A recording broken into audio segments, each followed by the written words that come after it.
Ասում էի դե հանգստացի տղա ջան, ներքին ինձ փորձում է հանգստացի, հետ օրը կգա, վերջո կտեսնես, քայլ կանես, արդեն դու են խեղճ ու կրակ գյուղացին չես հաստ պարփակված ու ամաչկոտ։ Բայց մեկ այ ես արեցի քայլը։ Որ միտեղով ինձ արհամարում է։ Շատ է խոսում, вообще շատ է խոսում։ Շատ արագ, չէ, շատ արագ եմ գրում հայերը։ Միքը մինչև գրում այս, մինչև այդ թեմայի շուրջ մտածում եմ, ինչ պատասխանեմ, ինքը արդեն թեման փոխում է։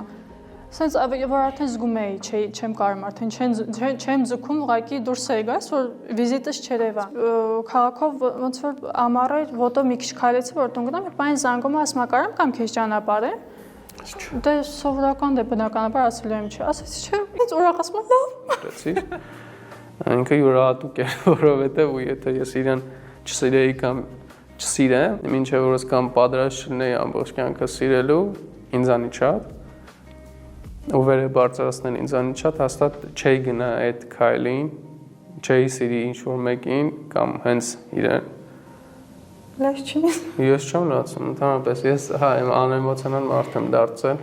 Իրա ձեռը։ Միակ մարդն է, որը ուզել եմ ես իր հետ մտնեմ եկեղեցի, երթում պաղատանք ուտեմ, որ միակ մարդն է, ում կյանքում չեմ դավաճանում ու չեմ դավաճանում։